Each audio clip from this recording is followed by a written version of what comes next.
오늘 국회 법사위와 본회의에서 중대재해법이 처리될 예정입니다.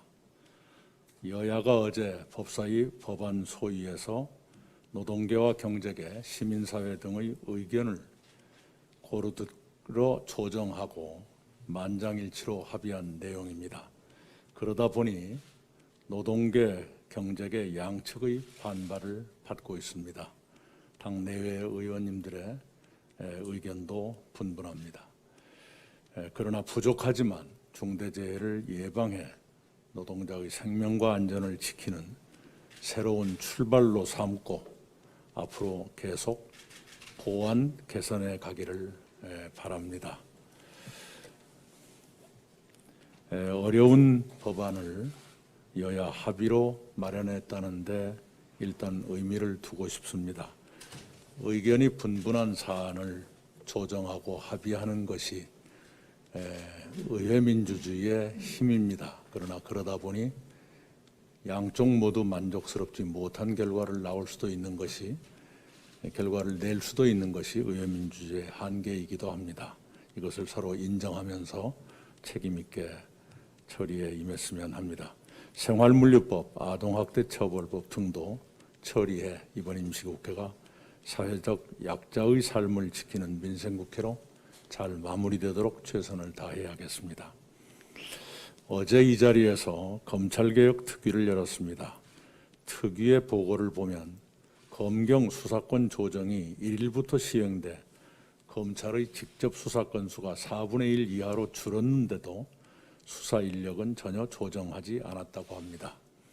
또한 기소권을 중심으로 하는 조직 개편도 준비되지 않았다고 합니다. 검찰은 개혁의 준비도 의지도 부족하다고 볼 수밖에 없습니다. 깊은 우려를 표합니다.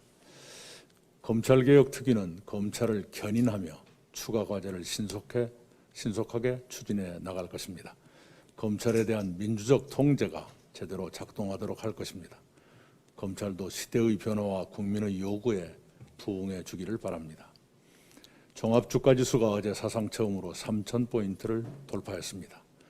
1,000포인트를 넘은 지 31년, 2,000포인트를 넘어선 지 13년 만의 일입니다. 매우 반가운 소식입니다. 주가 3,000포인트 돌파는 코로나19 위기 속에서 이뤘다는데 더 큰 의미가 있습니다. 주로 초저금리와 유동성 팽창이 큰 배경으로 작용했을 것입니다. 특히 주목할 것은 한국의 미래에 대한 해외 투자가들의 긍정적 평가입니다. 이제 코리아 디스카운트 시대가 끝나고 코리아 프리미엄 시대가 열리고 있는 것입니다. 동학개미의 기여도 주목할 만합니다. 작년 한 해 증권사의 주식거래 활동 계좌 수가 600만 계좌 이상 증가한 것이 그 증거입니다. 동학개미가 우리 경제를 떠받치는 새로운 힘으로 더욱 커지기를 바랍니다. 앞으로가 중요합니다. 주식시장으로 유입된 자금이 산업으로 투입되도록 해야겠습니다. 특히 기업들의 과잉 유동성이 한국판 뉴딜이나 뉴딜 펀드 투자로 전환되도록 하는 여러 방안을 정책위가 찾아내기 바랍니다. 또한 장기 투자가 정착되도록 매력적인 정책을 다양하게 개발해야겠습니다.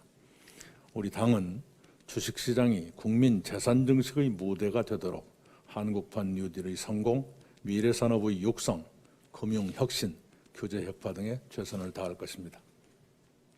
그러나 호황을 누리는 분야가 있는 반면에 자영업자, 소상공인, 취약 노동자 등 서민은 더욱 힘겨워졌고 중산층도 무너지고 있습니다. 지금은 코로나 양극화 시대입니다. 그런 양극화가 확대되지 않고 완화되게 하는 치열하고 치밀한 노력이 필요합니다. 분배 개선, 공정경제 정착, 사회안전망 확대 등으로 서민을 지탱하고 중산층을 복원해야겠습니다. 우리는 지난해 정기국회에서 전국민 고용보험 확대를 위한 고용보험법 개정 등 여러 입법 성과를 냈습니다. 그에 안주하지 말고 법제의 확충과 새로운 제도의 도입에 노력해야겠습니다. 오늘 오전 우리 당 유튜브 씀을 확대 개편한 민주당 방송국 델리민주가 개국합니다. 국민과 당원께 정기적으로 당의 소식을 전하는 디지털 매거진 창간호도 함께 발행되었습니다. 2020 더 혁신위원회가 준비한 소통혁신 6대 과제가 하나씩 실현되고 있는 것입니다. 준비해 써주신 김종민 최고위원님과 조한기 사무부총장님, 미래소통국 당직자 여러분의 노고에 감사드립니다. 비대면 시대에 국민과 당원들께 더 가깝게 다가가고 소통하기 위해 저희들은 더욱 노력할 것입니다. 오늘 첫 발을 내딛는 방송국과 매거진은 우리 당의 정책과 성과를 홍보하는 역할뿐만 아니라 진실을 찾아 알리는 정론의 역할까지 해낼 것입니다. 의원님과 당원 여러분의 적극적인 관심과 참여를 부탁드립니다. 우리 민주당은 끊임없는 혁신을 통해 디지털 시대에 걸맞는 유능한 스마트 정당으로 더욱 진화할 것입니다. 감사합니다.